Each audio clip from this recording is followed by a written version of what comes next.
Welcome to the Healing Pod. I'm Megan, a licensed clinical psychologist. And I'm Jessica, a licensed clinical social worker, and this is our journey of navigating anxiety as we learn to take up space and create an environment where we feel that we can belong. Join us together as we learn not just to survive, but to thrive in our anxious brains. This podcast is intended for educational and informational purposes only. It is not a substitute for professional therapy or medical advice. If you are experiencing any mental health concerns, please seek support from a qualified mental health professional or healthcare provider. Remember, your mental health is important, and seeking personalized professional help is key to your well-being. Welcome back to round 2 of tonight, guys. I don't think I made enough drinks for the way this month is going so far. Yeah, and tonight's recording has definitely been pretty reflective of how 2025. Oh god, it's March. It's a new month even. Oh, fuck this. Oh, this is gonna be a hoot, let me tell you. I have a dishwasher, and I lost a gutter. That's okay. Yep. So with the new recording that we tried, which worked great last week, it does not work on a cell phone, and neither does it like my old laptop, because my old laptop is old. Would it have worked on an iPad? I don't know, because it's still Apple. Well, maybe. Too late for that now. Too We're late. Committed. Next We're time. We're Next committed time. to this nonsense. So, as you can see, I am recorded with my lovely Kasie. Ahoy, hoy. Because Jess is also having a month. It's rough times all around, man. It's rough out there. That is an underestimate or understatement for everyone. We love you guys. We love all of you going through this shit with us. Oh boy. We feel your pain. This is a lot for us to be dealing with on a Saturday night after we've both been working all day. It's been a week. It's been a month. It's been a year. It's been a week. It's the first day of the month. It's been a week. It's been a month. It's been a year. Good times. So yes, this is take 2 of recording. We will see how it goes. So, Kasie is obviously pinch hitting for lovely Jessica today, my brat, and I get to actually sit with her because we couldn't get it to work. This is the only way. We tried for half an hour to make separate, box here, recordings work. It wasn't meant to be. Editing will be fun. That's fine. Yes. But she also had a wonderful idea for what to do today. So, Case, let everyone know what we're doing. Okay. So on my first 2 visits to the podcast, I covered 2 of the very few subjects in life I feel confident speaking about: drugs and dogs. So we're moving on to the third thing I feel comfortable talking about: TV and movies. I love it. I love it. Works for me. A bitch loves some TV. Can't help it.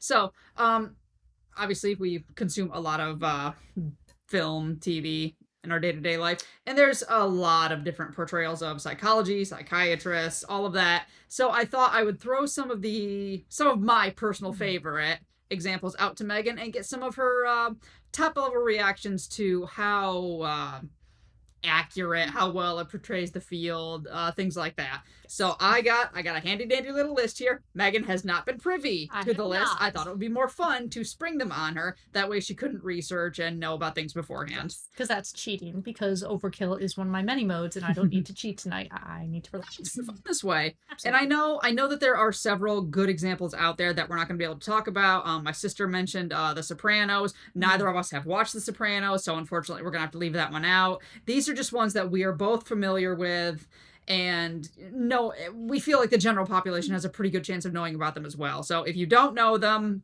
sorry. If it interests you, look it up. Yeah, absolutely. We'll put links, names, whatever I can in the show notes. So if you feel like finding it, we'll be there. Yeah. If there's any that we missed that you feel are really important, get in the comments. All right, Brennan. All right, so what is the first one? All right, number 1. I feel like this one is a pretty easy one to cover. It's a lot of fun. Most people, I feel, know about it. Dr. Harleen Quinzel. Do love Harley. She's got a special spot in my heart right there. I mean, and she's such a fun character when she's done well. So, disclosure, neither of us has seen Folie à Deux because I'm not drunk enough for that shit. I'm not strong. I mean, I love Lady Gaga, but... wasted potential. Right? What a shame. Seriously, she's got some good acting chops. She's got a great voice. She's should not have been in Joker was a fantastic movie, but man, they just wasted all that goodwill. But oh, that's what we should do, though. We should watch that and rip it apart for here next time. Yeah, I like that. Yeah, but aside from that one, which we haven't seen, I love Harley, and because there's Harley Quinn and there's Dr. Harley Quinzel. There's that role that she was before she kind of went nuts with the Joker and fell in the vat of acid. Mm-hmm. And I think Mm-hmm. we were talking. So there's the one we're mainly watching has been the HBO version, Yes. and then there's the other one we recently watched that I just blinked on The name of. Amazon Prime series, Batman Caped Crusader. It came out at the end of 2024, I think. It was just one so far, one season, like 10 episodes. She's a character, and I want to say maybe 3 of them, but there's one episode that features her very heavily, where she is Dr. Harleen Quinzel by day, treating, all of Gotham's rich elite, including Bruce Wayne, and at night she is Harley Quinn doing her villainy thing. And for the first part, that is a very important part of being a therapist, a psychologist, anything in the mental health field. We need compartmentalization. We need our day job, and we need to be able to go at night, just be whoever we are, relax a little bit, not have to keep up the prim propriety of. And how does that make you feel? Because it makes me feel like throat punching. We need that break. Yeah, I do. I get it. Unfortunately, we can't all afford the fortress with the hidden escape routes and the really cool glass-doored cells. That's a hard one. Yeah, those contractors that built like the Baker Mansion and all the places in Raccoon City where the Resident Evil games take place, they are booked out for months and months. You're never going to be able to get a hold of them. So you're going to have to do without the prison in the basement to hold all of your victims. Do you think it's like one overarching family that does all that stuff? Is this like that much of a niche specialty? I feel like that's the only way. And then there's the funding of it. No one that takes insurance is able to afford that stuff.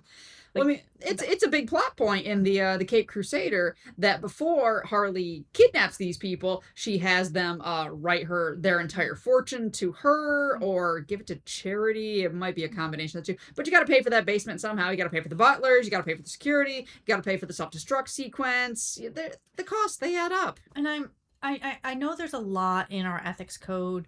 I don't believe it specifically mentions brainwashing. I'm pretty sure they just go on that as an assumed we're not going to be the evil villains and brainwash people. But the having people forcibly read the coercion, I think that might be a dual relationship. I think we might actually get in trouble for doing that one, unfortunately. I bet Tom put that in your employee contract. Well, we have a time travel code in there, so probably brainwashing in order to fund our secret villain lair will be in the update. Tom thought about these things, I'm just saying. He did. He's still the one that gets notified first if there is time travel, so. Yeah, but I think Harley Quinn in the first Batman the Animated Series, the ones that people our age watched growing up, she's basically Joker's sidekick throughout the entire thing. She isn't given a lot of personality. Yeah, I know there's a great podcast I listened to, and I'm still listening to, but they switched off it, that just went through and psychologically analyzed every episode of Batman the Animated Series. The Arkham Sessions, right? Yes. I love it. It's wonderful because the psychologist who does it all is actually the one that they consult when they are doing Marvel. Oh yeah, she's like written stuff. She writes on the back. I didn't realize that. Oh, that's very cool. awesome. Yeah. So, and they've done a lot looking at her character and saying, hey, look at all the domestic violence and abuse she's going through and having these reactions to that make a lot of sense. But she's not the therapist in that one. And she is the therapist in the Cape Crusader, and she is at times the therapist in the HBO Harley and Poison Ivy. And when she is that therapist, she's good. Yeah. She is highly intelligent. She is very therapeutic. And the Cape Crusader one, having those episodes with Bruce, she's not being condescending. She's not giving him answers. She's leading him towards understanding, hey, maybe I'm seeing these patterns here. I'm pulling all these pieces together and helping you look at it from a different perspective to be able to get some space to make a different decision and make a change.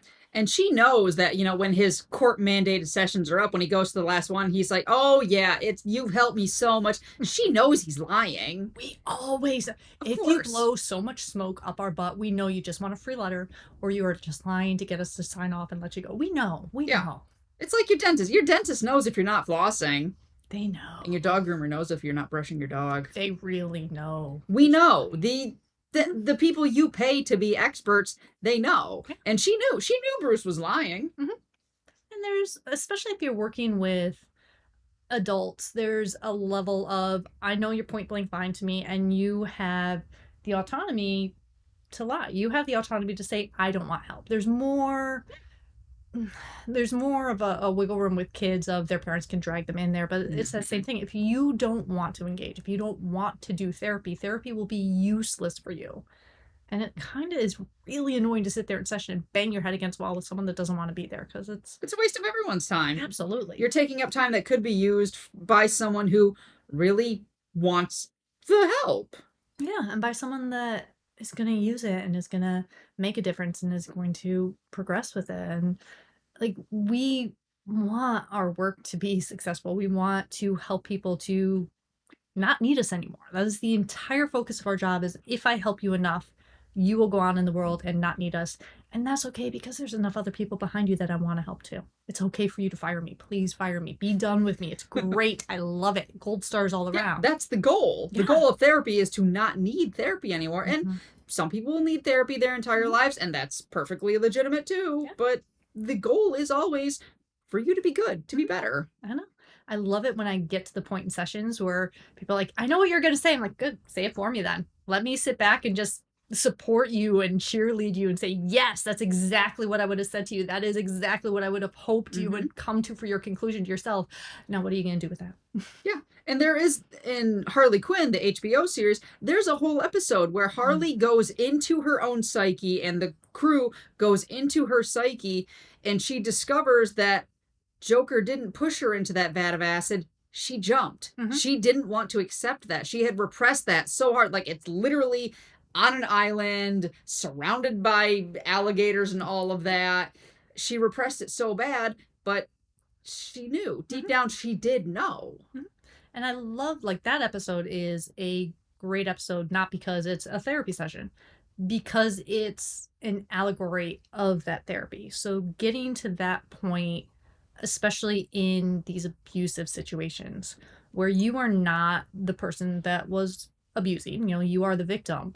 But at the same time, there are choices you made and ways you acted in order to survive at that moment, that knowing what you know now, you can see how those contributed. You can see how those led to the next step, how those led to you being further entrenched, you believing the bullshit more, you doing that slight delusional twinge of, I need to survive, so this horrible thing needed to be okay. And those types of mental manipulations we do on ourselves are why it's so hard to get out of those situations. Yeah. Coming to terms with that, it's a lot. It takes you out of, I was just a complete victim and it was all done to me, to, I was a victim, all this was done to me, and I can see what power I have now. And I can see how I can do it different, how I could not fall into that again, how I can respond differently should this ever happen again, which is so much more of a controlled state to be in, so much more of an empowered state to know that you can, going forward, not be put in the same powerless place that you were before. Yeah. And you see it even just in that first season, because it starts out with her in that iconic black and red costume. She is Joker's girlfriend. She is just Joker's girlfriend. And it's even like a joke in that opening scene on the boat. It's like, oh, it's Joker's girlfriend. What are you doing? You don't really count. And she had literally defined her entire existence by the Joker. She was valedictorian at whatever school she went to become a doctor. She broke out of that and struggled. It was hard for her. And it was the entire world, all of Gotham, wasn't taking her seriously at first because she was just Joker's girlfriend. And there's this really cool arc of her becoming, her, not only her own villain, her own person. Yeah. She is Harley Quinn, not Joker's girlfriend. Yeah. And reclaiming an identity and creating an identity like that for her. Like, she went from this very highly decorated, very intelligent, doctor who knew herself, who was an excellent therapist. The therapeutic suggestions and mannerisms and everything that she uses when she's in Dr. Harley Quinn mode, when she's in that, mental representation of her, they're good. They're solid. They're not internet tricky. They're not like, and what do you, like, they are good, solid.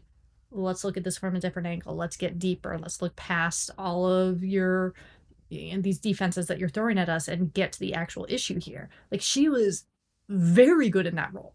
And then she was Joker's girlfriend, where she didn't have anything of herself. She was something of, what do I need to be to please you? What do I need to be accepted? Just what do I need to be to fill what you need? And anything you need, I'm going to fill that role no matter what it is.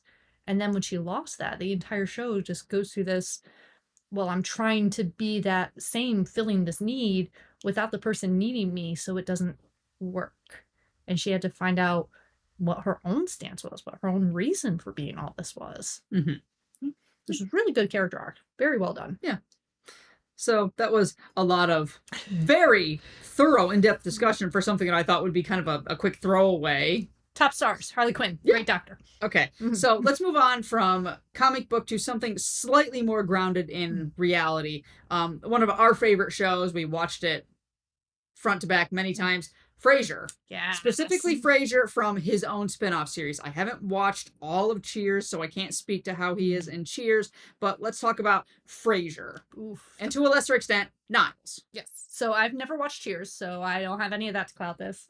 I love Frasier's job. If I could be paid as much as he is theoretically paid, because they never tell you how much he makes, he just has all the stuff. That's If I true. could be paid that much to work for a few hours a day, just giving advice of try this, try this, try this, and not actually having to sit through what result of actually trying it, I would do that in a heartbeat. Yeah. Like, I love it. It's great. It's a one and done. You don't actually have to see why they tell therapists not to give advice. Yeah, and I remember as a kid, there was one of those AM radio call-in, Dr. Laura. Oh, yes. And it was only as an adult that I realized, oh, she was a crazy churchy lady. I was a kid, I didn't really. But there's a real life precedent for things like that. Absolutely. There is a world for that quick feel-good advice. And Frasier in the show, he's brilliant. Like, he is very Freudian, his brother's very Jungian. They're very well steeped in classic therapeutic techniques. They know their stuff. They know their history. The whole show is about them being pompous know-it-alls. Yes. And they do their research well. Yes. There's nothing they've ever said in the show where I'm like, that's not what classical conditioning is. That's not positive punishment. Please don't do positive punishment. Y'all get it wrong. Just don't. Yeah, it's true. Yeah. But so there's nothing in the show that has ever hit me like that. The way that they do therapy, the way they show therapy in the show, they don't show them doing a lot of therapy. They really don't. Yeah, other than Frasier's calls, which were almost always like celebrity voice call-ins, which was always really cool when you can like catch somebody that you recognize. Very cool. But yeah, other than that, they would show a little bit of Niles doing proper therapy. I remember when Niles was working with the client that had a fear of clowns. Yep. The exposure therapy one. Yes, that was it. But yeah, other than that, there's not a lot of, and it is always a big plot point between Frasier and Niles. Niles kind of looking down on Frasier for he calls it his drive-through psychiatric Pez dispenser advice. And how realistically, like, how much work could you get done in, let's say, even 20 minutes with a person? Not a lot. So there is an actual reason why a lot of our training focuses on don't just give advice. So if you come to me with a problem and I go, oh, do this, you're going to do that. Kind of. You're not actually going to do it right. You're not going to do it in the way I was thinking. You're not going to do it in the way I was saying, because the way I was thinking and saying and imagining all of it is very, very hard. It's not going to work. You're going to come back and blame me for giving you bad advice that doesn't work, and you're never going to try anything that sounds like that again. Yeah, I mean, even a very basic bit of advice, like, I am a pet groomer. When I say brush your dog, that doesn't mean run a soft bristle brush over your dog's back once a month. That means take a slicker brush, line brush, line brush. But when I say brush your dog, and when they hear brush your dog, There's two very different ideas of what's going on, and that's with something so simple. I can't imagine like in a therapeutic session. But you're right. Frasier doesn't give therapy; he gives advice. And like a lot of advice makes sense. And I'll tell my clients all the time, like, this is the easiest thing in the world and it's the hardest thing. So Mm. for the majority, any relationship you're in, it's going to be communication. It's going to be open your mouth and say the thing that you need to say. Say it clearly, say it specifically. I need help in this. I am concerned about this. I am struggling with this. I need this from you. And it is that simple. And it's also the hardest thing ever. You have to be able to have that vulnerability, Yeah. have that trust, say, hey, I'm really anxious because I'm convinced you're going to leave me and I actually need you to do this for me. I need you to respond in this way. Can you do it? I have now told you exactly how to hurt me. I have told you that I'm not as okay as I pretend to be. I have told you that I'm not good at this. And I have asked you to come and join me and help find a solution. And if I tell you a solution like, I'm very anxious that you're going to leave me, so I need you to look at me every morning and promise me you don't leave me, that's not going to work. That's a bad promise to make. It's like telling your small child, I'll always be there for you. You absolutely intend to always be there. You cannot control the world. You can't. You can't. And I get why people want to say nice, reassuring things like that, especially like to kids or to their romantic partner. But you can't know that. You can't do that. And if you have a partner that knows the reality of the world and knows that always and nevers are meant to make us feel good, and I love hearing them because they are lovely and they make me feel good, but aren't based in anything within your control, it's fine because it is something that makes me feel good, that I know the intention behind it. I know what you mean and I love it. If you have that anxious, hair splitting, I'm going to look at everything and I'm going to take it very literal partner, they know you told me you're always going to be there, but you didn't answer your phone at 3:55 because you were actually in the bathroom throwing up and you weren't there for me when I was having a bad day. Like, you know, it doesn't always work. And you can call on those examples because those examples are going to exist. We're human. We're all human. Yeah, absolutely. And that's okay. And that's not what the reassurance is actually about. So if you're using that reassurance as that almost like compulsive behavior of, I'm anxious, give me the reassurance that feels better. I'm anxious, give me the reassurance that feels better. You're not actually challenging the anxiety and saying, hey, I have no evidence that you're going to leave me. Everything you have done has been strengthening our partnership, strengthening our relationship, being in this for the long term. There is nothing that's making me question this yet. This anxiety is coming from inside the house. It's coming from me. Most anxiety comes from inside the house, if we're being honest. It really does. I mean, you do want to like look around, read the room, read the signs. You know, if there's something major going on, you do want to kind of look into it. But if there's nothing there and you're constantly getting that same anxiety about the same concerns over and over again, it's not the thing. It's something stuck in your head that, let's look at this. Let's address it. Let's pull it out. Let's sit there with it for a while and see what happens. We were talking about Frasier. We're totally talking about Frasier. So he gives advice. He's not that great, but he is very smart. And there was one episode where he got bored and wanted to go back into his private practice. Oh, yeah. And the only thing you really got through in the episode was his opening monologue. And it didn't work for any of his clients. And I love that it didn't work for any of his clients because it was so self-focused and it was so pompous and arrogant and I have this great speech and whether we're here for a lifetime or just like, it was so about making him feel good. And it failed every single time until he got to the last client and he's like, oh, well, all right, tell me why you're here. And when he made it about the client, that's when it worked. Yeah, he was so stuck on being a radio personality who, you know, had the interests of the station he had to keep in mind. He had to market himself. Yeah, he clearly had kind of forgotten how to just be a therapist. I mean, and that's part of the character. He is very pompous. He is very self-focused. That's you know why so many of his relationships failed and all of that, because he couldn't get out of his own way to share that stage, to share that space with a partner, to share that space with a client, to hold that space and create that space and allow a client to come and fill it. It was all very like, oh, that's interesting. Tell me those details. Oh, wow. Like it wasn't, all right, let's go on this journey together. Okay, let's actually delve into this. So he's smart, but his therapy skills really aren't that good. Yeah, and it's so hard because it would constantly come up whenever a new manager would come into the station and they would say, we want more sensational calls. We want something more interesting. And he would say, no, that's not what therapy is. So he is clearly trying to balance it somehow. But, and there were several instances where he would follow up with people after he got off the air, but that's just realistically, that wasn't his job. His job was to be entertaining. It's the Dr. Phil phenomenon.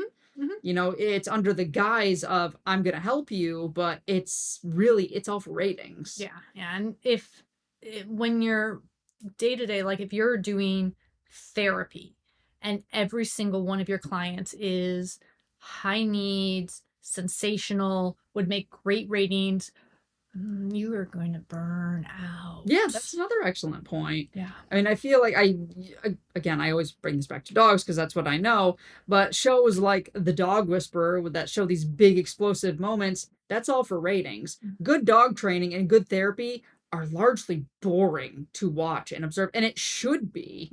If you're to that point, whether you're working with a person or a dog, that there are these big emotional explosions, you're doing it wrong. If you let it get to that point, you have done something wrong. Like you don't need the hair-ripping breakdown. Like they happen. If every single session is a breakdown, where's the progress? Where's the healing? Where's the I can talk about this trauma and face this trauma and stay grounded in the present and know that I am secure and I have support and I don't need to feel the same way I felt when this happened. So it's okay. Okay. I do love Niles's descriptions of all of his random therapy groups, though. They're the best. Yeah. They're horrible and they're horribly judgy. And it's just that dark humor that funny. you have to have because you have to. Yes. One of my favorites is he talks about going to see his client with multiple personalities. They always insist that one of the others has paid the bill. Yep. Yeah. Good stuff. I love it. I love it. Okay. Who's next? Okay. Oh, where do I start? Let's go to another classic one that I know you know extremely well, Dr. Sidney Friedman. I love Dr. Freeman. To me, looking at my list, easily the best and truest representation of psychology at work. Yes. So Dr. Freeman is from MASH, and I have watched that one through so many times. I actually own 2 DVD sets of MASH. Yeah, we still in this house because we have the fancy one. And they're separate. They're separate DVD sets. There's a fancy one and there's a regular. We have 2 separate. And Sidney Freeman, he is one of the reasons that I went into psychology because it's just, I loved it. I mean, the way, so if you know MASH at all, they're front line Korean mobile army surgery hospital. And Dr. Freeman is the psychiatrist that helps him around, and he comes around when there's a problem, and sometimes he's in the front line working in the trenches with the people and they get bombed and have to come back to the hospital. So he's just this recurring character. He's so human. He is such a human working in the midst of this war, which is what is really honestly good about MASH, because that's really what all the characters are, is these just different humans thrown in this horrible situation. And the therapy he does is good. It's solid. It's realistic. I think the only one that was like, was a little cringy was when he directed Hawkeye to do, basically it's like flooding therapy. So they had the character that had, so functional neurological disorder is the word for it now. So it's basically. Was that the guy who didn't want to walk? Yeah. So it's a panic attack that is long-term and a coping skill that stops you from doing something in order to avoid something horrible. So in that episode, it was a guy that couldn't walk. There's nothing physically wrong for him, but he couldn't walk because if he walked, he was going back on the front. I've had clients that have had seizures from this that go like catatonic and they can't move. Seizures is a very typical one, but there's just all these different functional because it affects your functioning, neurological because it kind of seems like it should be brain related, but it's not. It's actually an anxiety disorder. So for that client, he had Hawkeye just be a dick. It's like, you're not going to eat unless you go here. And like, it just, and I don't like flooding, because I know if you tried to do it to me, I would flip you off and lock myself in the brain and you wouldn't get anywhere. Like, you couldn't do it to me. I'm too stubborn. Right. Yeah. So I stay away from, so that's the only one where it's like, oh, you have to know the person.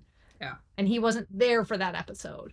Right. But every other time he's shown up, he's genuine. He's warm. He is talking to people. He is getting at what's going on behind this. He is trying his hardest to reach these kids often that are just going through trauma and torture and these worst things, and he is there with him. And that very clearly it always stood out to me, and it always had an impact of me, of how willing he was to be literally right there with them on their worst days to get them where they needed. And if the person was not safe and was not healthy, he would pull them back.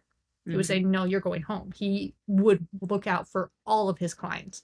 So definitely top tier. Love Sydney. Yeah, and that also included the staff at the hospital. I remember the one episode where everyone was kind of going stir crazy, and his solution was let them burn half the camp down, because they had to burn something to do with lice or something like that, and they were taking all the blankets, all the clothing, and what about this desk? What about this chair? Just everything. Was that a Potter episode? That must have been a Potter episode. Yes. Colonel Potter's like, what's going on? He's like, sometimes you just gotta burn stuff. It's very true. It is very true. Sometimes you have to burn stuff. Sometimes like, it's as simple as that. And he was, at that point, he had gotten his head, he was on the line or something. So he also needed the release there. He was also feeling that burnout. And it's just that interplay of, no, this is what they're doing. We all need this. I need this too. Yeah, and then, unlike with Frasier, it was not an ego thing with him. He was there to help and to do as much good as he could. Even like at the very end, like in the finale, when Hawkeye was fighting him so hard, he's just very gently, just little push, just that little bit of push. Yep. It's like, we have to actually talk about what really happened so we can get through it. And, it is like, Frasier is the type of therapist that if you let him, he would have that God complex. I'm absolutely right. And if I'm not actually right, like, if you let him, he would do that. And I think he's got enough self-doubt that he kind of knocks himself down from it whenever he's actually working with people. But he is one that could tip into that. Sydney never could. He never came across as a know-it-all. He never came across as I'm do better. When clients rejected him, it hurt, and he still only wanted the best for him. Yeah. It's like, there's a client that hated him. Yeah. Because he got sent to the front line and shot again and had to come back, and he hated himself for that. Yeah. And he said, it's okay, if he's got to hate me, so be it. Yeah. I mean, he had that conversation with Father Mulcahy, and he's like, these doctors, when they lose someone, they lose their body, they lose the person, but when I lose someone, I lose their mind. Like, I lose who they are at their core. Father Mulcahy being the author, wonderful character, is like, I lose a soul. So it's just that feeling of how hard he is fighting for his clients. That always stood out to me. Yeah. So I feel like out of everyone that we are going to discuss tonight, Sydney, just S tier, the GOAT, truly just an excellent representation of psychology. And especially, that show came out 50 years ago. Yeah. That's remarkable that it has held up so well. And the show overall has held up, for the most part, exceptionally well. It really has. And I think, like, there's not a lot of gimmicks. And like I said, it's really character driven, and it's about people in this situation. I think that's why it holds up so well. It is just people. Yeah. Okay, let's go back to the list. Where do I want to go next? So my memory of this one is a little bit shaky, and I don't know if yours is going to be as well, but I know that Good Will Hunting. It's been a long one. I know, that's the thing. I don't remember so much of like the individual scenes, but just that just warm, calming, reassured feeling that Robin Williams gives you in that movie. And I think it's Robin Williams, so I love him. So there already is Naturally. like a bias. There's two scenes that instantly come to my head. So there's the "It's not your fault" scene over and Yeah. over, and then there's his Yeah. wife waking herself up farting. Yeah. Yeah, and Yep. I think those stick with me for different reasons. So like the wife farting one, again, that's that therapist as a human. Mm-hmm. Like there is very old school blank slate, don't bring any of yourself into there. And it's honestly something that I'm seeing a lot of discussion on in the therapist boards. Like, oh, you think politics is affecting you and your people, but you shouldn't bring your own politics into there, and you should just be absolutely blank and let the client, like, I can't. I'm gay. Yeah. I can't do that. Like, I'm Yeah. very clearly being affected by things that happen. Mm-hmm. And so are some of my clients. And I can work with whatever side there. I do. I have clients on all sides of the spectrum here for what's going on politically. And I work with them all great. I can't not be me. I can understand them, absolutely. But I can't not be me. Well, and I think for a big subset of clients, like other LGBT clients, they need to know that. I don't want to say that you're on their side, because that's not what it is, but they need to know that you know what it is to be a gay person in our small town area, that you have that, you understand the experience a little bit, that you are a safe person that they can go to. Because I've gone to therapists that have really, I did not feel comfortable talking about that aspect of my life with them, because they were just had their own biases, and I felt it in sessions. If you think your client can't read who you are, you're lying. We're not robots. We're not. Yeah. If you think your client doesn't get a feel for what your thoughts are, what your opinions are, how you're lying, especially because so many of our clients are searching and reaching for that. Therapy is a relationship, and our clients want to connect. They want to build a relationship, and it's a lot like having a broken arm and putting a cast on it. We're creating an environment where we can line up the bones and let them heal together. Mm-hmm. We are creating a controlled relationship environment where the client can learn how to interact in a healthy manner and take those skills out into the world. And that's important. It really is. And you can't do that if you're a robot. Yeah. Even when they just did a study with like, I want to say it was ChatGPT, but it was probably some other AI. And they did relationship therapy, and they tried to figure out who worked better, the therapist or the AI. And the AI worked better. But the AI worked better because they read it as more relational. They read it as more like caring and more giving. So the AI was doing better at giving emotions than whatever therapist it was that they picked for this. But should go back into our training. Just saying. Yeah, it's a little telling. But yeah, so that scene, like Robin Williams was connecting with, why am I blanking on the actor's name? Matt Damon. Yeah, it was Damon. Because I saw him and I could see him, but so like, and I can't remember Robin Williams' character's name. Oh, I wrote it down. Sean McGuire. Yeah. So Sean McGuire, like he was connecting in that I'm human too way. You know, he's connecting over the love of his wife and this pointless, ridiculous, sweet story that demonstrated how he loved her and how they worked in their relationship, and that he let her think it was him just because it made her happier rather than embarrassing her. And then that other big scene, just that, again, that goes into creating that space. So you have a character that's gone through horrible trauma and is working on all of those defenses they have built up, and just like kind of the opposite of what we were talking about with Harley Quinn. Instead of I'm the victim, it didn't really happen, it must be all my fault, it had to have been all my fault, this wouldn't have happened if I had. So trying to take on too much control of that situation, and just that calm, steady, no, that's not reality, that's not what it is, it's not your fault, it wasn't your fault, just over and over that same message. While he kept trying, it must have been my fault. Because unless there is a severe reality break, we know our own bullshit. We know we are bullshitting ourselves. We know we are lying to ourselves. We know it is absolute and utter shit. It just keeps us from having to look at it. And if somebody will not accept the shit, you look at it. And then you see what's actually there. And you don't wanna. You don't It's like fine. it. You don't wanna. Mm-hmm. And I get it. It's uncomfortable. It's easier to fight it, to shut it down, to parkour away from it.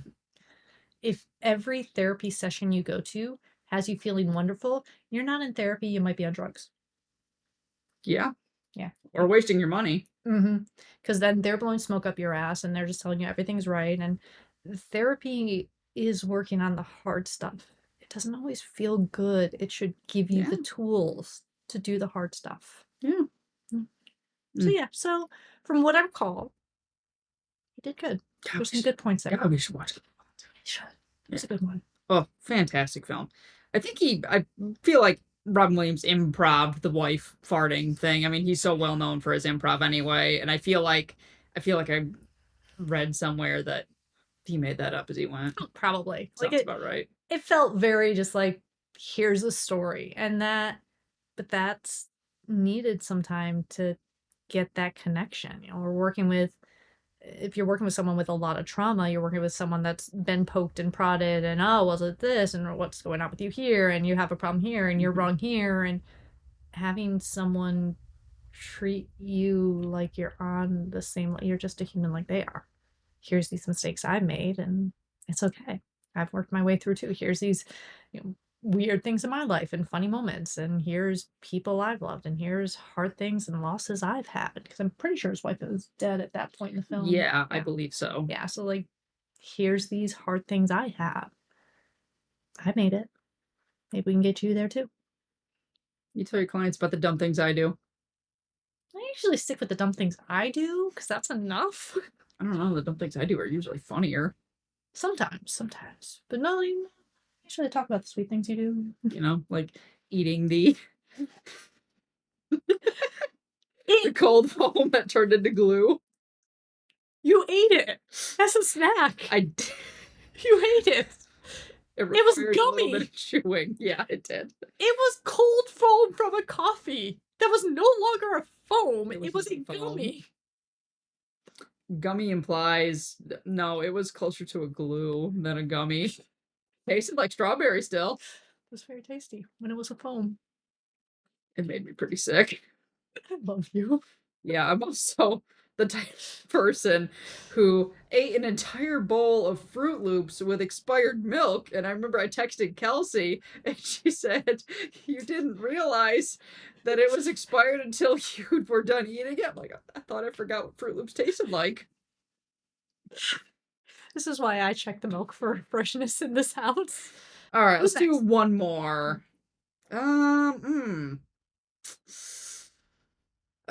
These ones are the last ones I've got are all a little bit more extreme and a little bit more caricature-y. Okay. Because I mean, the ones you've picked so far have been actually pretty good in their ways. You know, like Niles and Frasier, they're very intelligent and they know old school psychology very well. They don't demonstrate it well, but they know it well.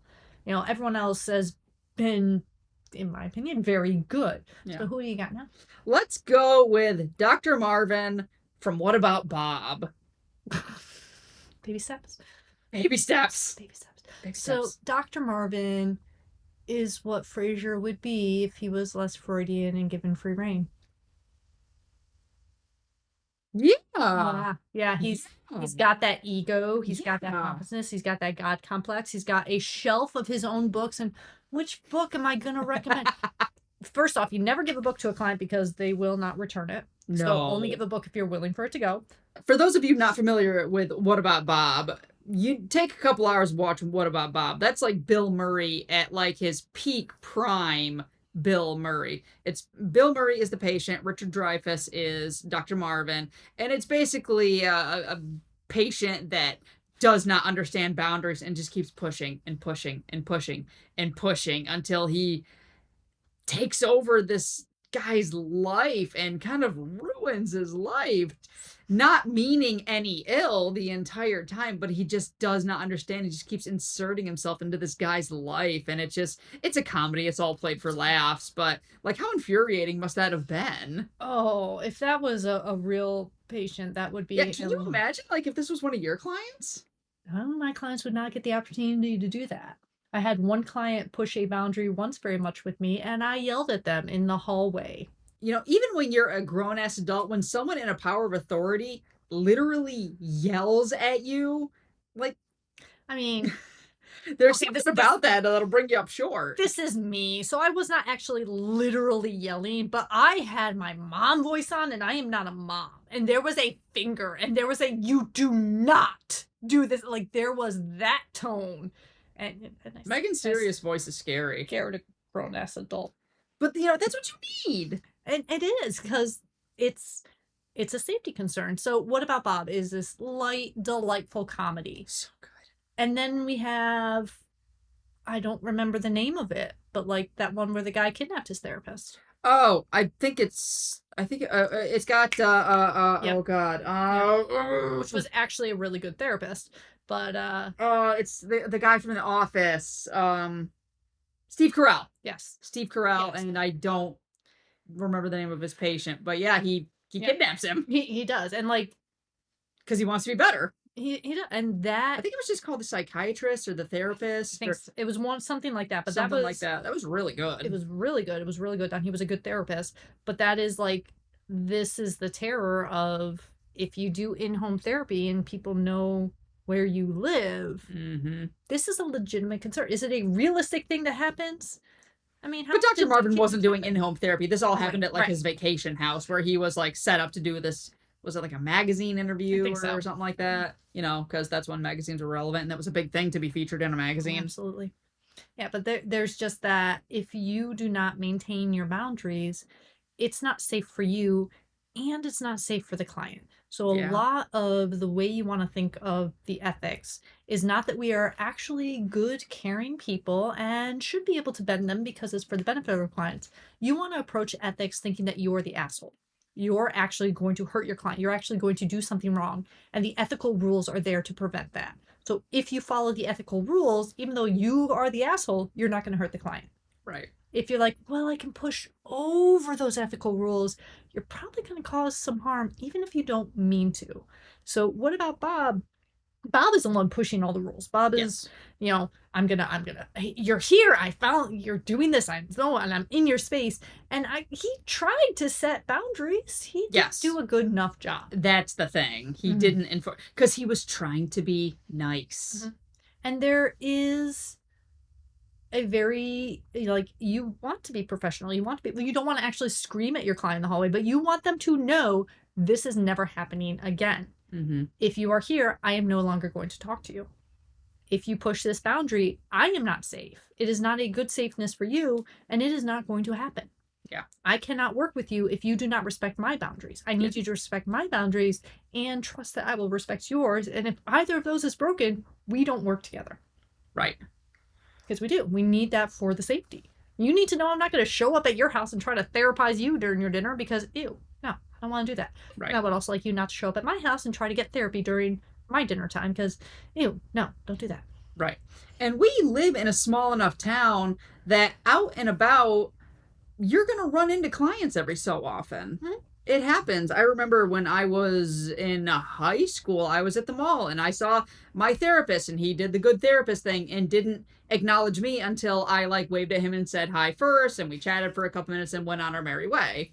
Dr. Danzer was a wonderful man. Man, he was wonderful. Oh, great guy. But it's setting that boundary means you don't say hi. You don't go up to them and say hi because what if they don't want people to know that they're in therapy? Mm-hmm. Like I have clients who we don't even call. We don't leave messages. They do not want anyone in the house to know they're in therapy for safety reasons. And I have clients who jump out of the car, say, "That's my therapist." And they run and they talk to me. And I'm like, I'm surrounded by people. Okay, that's fine. It's hard. It is hard because it's just that to do. it's that question of Are you okay? I can't break that line, but if you broke that line, okay, well, you told them, all right, now they know, that's fine. I'm not gonna do therapy with you in public in front of people because you're not being paid enough for that. Off the clock. Unless they pay me the amount of whatever they are paying Fraser Crane. No, that's overtime money. I mean, time and a half. Yeah. But with as far as therapists and clients not maintaining boundaries, I don't love the phrase slippery slope, but it really kind of is. I mean, I have heard stories of therapists doing things that they had no ethical business doing. Nothing, they're not doing anything like illegal or anything like that, but things that should not happen between a therapist and a client. I know. And there was another podcast that it's a run and through and done. They finally ran out of things, but it was a very bad therapy. And they have a lot of stories like that. Love that podcast. Yeah. But there is, and it's not necessarily malicious. It's not necessarily bad. A lot of times it's just, you do want to help that person. You do want that relationship to be as much as it can be for that person, but you have let yourself become such an important part of that person's life and such a big part of that person's life that when you retire, you move, you leave jobs, you, for whatever reason, your caseload shifts here, for whatever reason, when you break that relationship, you have made it more than a therapeutic relationship, and now you've broken up with them. Now you're a partner that ditched them. Now you're a family member that doesn't answer when they call. Now you're the best friend that is no longer responding to them at 4 a.m.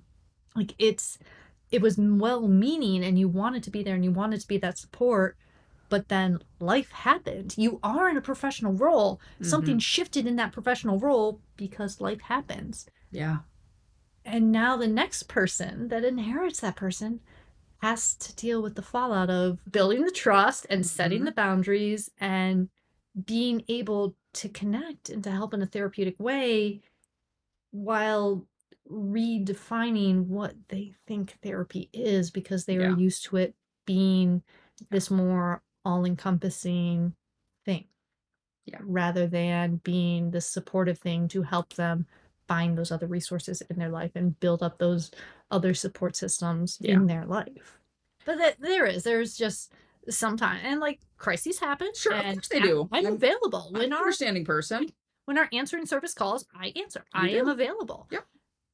And what are you using the answering service for? And what is the point of this? And why do you need so much outside of therapy? What work are you doing outside of therapy that instead of doing your work outside of therapy, you need the therapy to continue at 9, 10 o'clock at night, 3 in the morning, at all these random times? What do you think therapy is? Because if you have that big of a need, if you need your therapist actually available 24/7, you need to be hospitalized. You need inpatient. You do. You need that 24/7 care on purpose, that more intensive we're there. And I do not like sending anyone to a hospital that doesn't want to go. Hospitals are rough. They are rough. They are for stabilization. They are rough. But if you need that, if you are not safe, you need that setting that's specific for it. Because again, human. What if I have the flu? Because I am human. And I do have my own life. And I do have times that I need to not be working.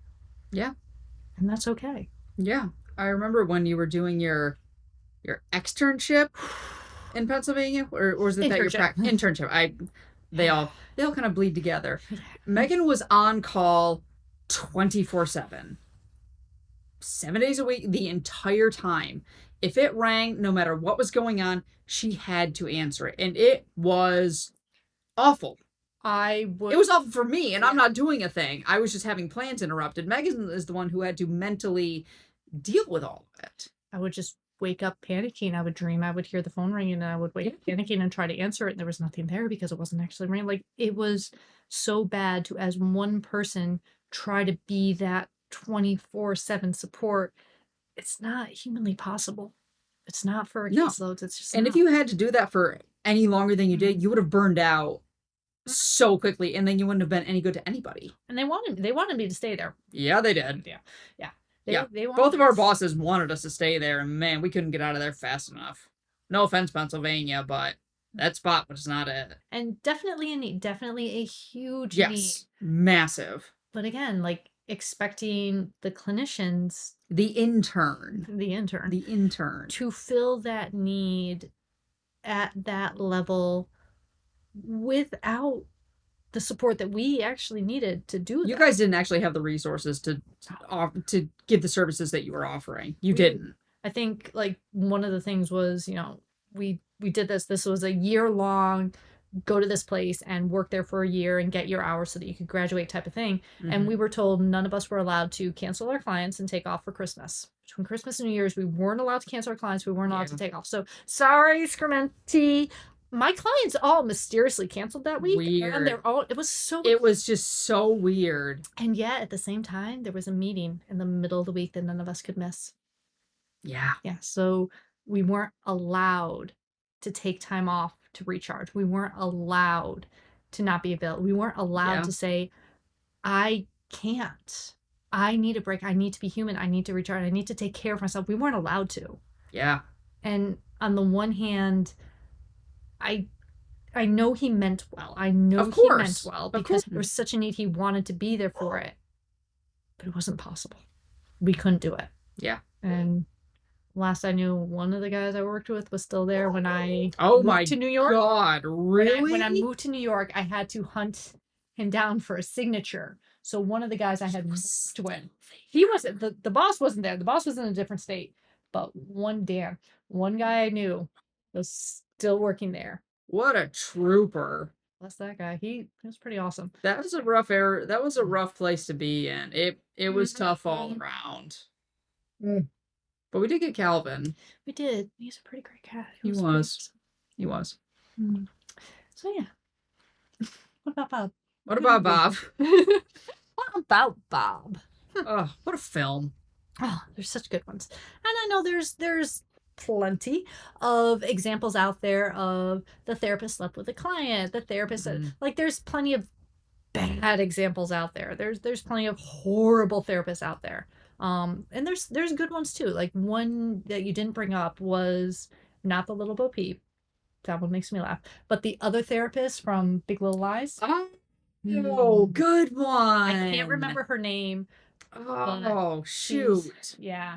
But the therapist that was talking them through the domestic violence situation. Beautiful job. Yeah. Well done. Oh, good pick. I'm glad I didn't think of that. That was a good one because you can't actually do couples therapy when there's domestic violence going on. And the way they showed the therapy sessions beautifully illustrated why you can't. Because it's like you can't. There's so much stuff going on when you have the couples together. You can't. And then when you get the one separate, it's like, this is not safe. You need to leave. Yeah. But that was a excellent good therapist. Any other good ones jump to mind? All the other ones I had on my list were like not jobs. Yeah. That's probably the other best one I had that jumped to my mind so far. Nothing else is happening. Like, there's always the little ones like my husband left me for this therapist. Yeah. That is such a cliche that the couples therapist ends up sleeping with usually the wife. Well, for whatever reason. Usually it's a guy. That's a good point. Yeah. Like I said earlier, they're usually male in pop culture. It's very much like chefs. You know, it's a very feminine coded, it's very feminine draw. Like my office is predominantly female. And yet the positions of authority tend to be more male. Yeah. So it's just like the chef culture. Women are the cooks, women are the caretakers, but at higher levels, men. Yeah. Professionally, for whatever reason. And I remember thinking that when we were going through history of psych classes, which was the most boring of the psych classes we could take. But it was like guy, one girl. Like it just is. There might be a pattern here. Maybe we should look into it. Anyway. Yeah. So the ones that we didn't talk about, just to list them off real quick. Nurse Ratched. Yeah. That's a good one. Classic.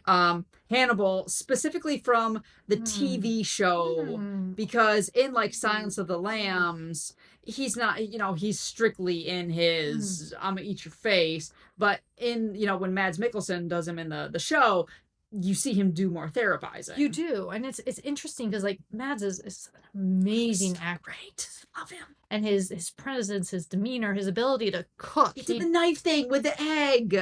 one take. One take. Like, there's so much about Oh. him that's good. The therapy never really stood out. Like, No. it wasn't really therapy. It was mostly him manipulating Will. Yes, exactly. Like, it wasn't therapy. It was sucking him in. Will just wanted his dogs. I know. Just Give give that his boy a dogs. puppy. Just give him Just give him puppies. more dogs. He'll be All right, fine. so Wretched, Hannibal, Mhm. Dr. Marvin Monroe, Family Bliss, or double your money back. You take the entire family, hook them up to electroshock machines, and let them shock each other till you feel better. What could go wrong? You know, I'm just saying. Family Bliss or double your money back. okay. I mean, you can't argue with that style of a guarantee. You know, you can't. I'm sure there's many therapies or many families that would actually love to engage in this type of therapy. Honestly, I think it could potentially be very productive. You know, It's like screen therapy. I think it could be. So shock therapy works very well, for positive punishment. It works well for stop doing this annoying thing. So there's actually some family situations where it might be very useful. Oh, Simpsons predicted the future yet again. So like if you have the stereotypical Thanksgiving dinners where they're continually asking you when you're getting married, when you're having a kid, those are the situations where the shocky therapy would be useful. Every time they say it, just shock. Or for Leslie Jordan to just scream. I want to hire her. Oh, fantastic. Oh. For the record, I want to say this. Negative reinforcement and positive punishment are not the same thing. Stop using them interchangeably. That is my biggest pet peeve on the planet. Mm-hmm. Stop it. They're not the same. They're not the same. There's a whole... We got the negative... Quadrants. There's quadrants. There is. There's quadrants. There's a whole actual rationale for it. It's a quick Google search. It's very easy to understand. Mm-hmm. It just gets mixed up in your head and we understand that. Just don't use it. I tend to let it slide a lot, but since you brought up positive punishment, I'm going to say it. They're not the same thing. They're not. Stop using them interchangeably. I think just no one likes the term positive punishment. I think that's what switches everyone's head. Absolutely. Yeah. Oh, well. Yeah. So that was fun. That was fun. Thank you so much. Of course. I am always happy to jump in. The list of topics that I feel comfortable speaking on, it gets narrower and narrower by the day, but I'll come up with something for next time. Well, next time we'll do Folie à Deux. So. Oh, yeah. Oh, God. I'm going to need more mule for that. We'll make it work. Thank you all so much for joining in. Like I said, we kind of got a different format going here, so the editing's going to be a bit rough. Suck it. Deal with it. It's been a long year. It's been a long March. It is 8/19 on March 1st. It's been a long March. Cut us some slack. March. The gutters fell off of our roof because they were full of ice at 4 o'clock in the morning for the last 2 nights. Cut us some slack. Thank you all so much for joining. Oh, really, thank you for joining. If you found us once, you can find us again. We're on YouTube, we're on Spotify, we're on Apple Podcasts, we're anywhere you can download your podcast. We put Jess in charge of the social media, and she is having a super long March as well, so we're on there. If you poke at us, we'll respond. If you don't poke at us, we'll probably just ignore you, just like you're ignoring us, and that's fine. And we'll come back and talk to you anyway, because you can't stop me. Hi. Okay, I gotta take this one, Ben. Thank you for joining us, my love. I appreciate it. We will see you all again a couple of weeks from now, depending on when I edit this. But take care, everyone. Bye. Lousy smart weather.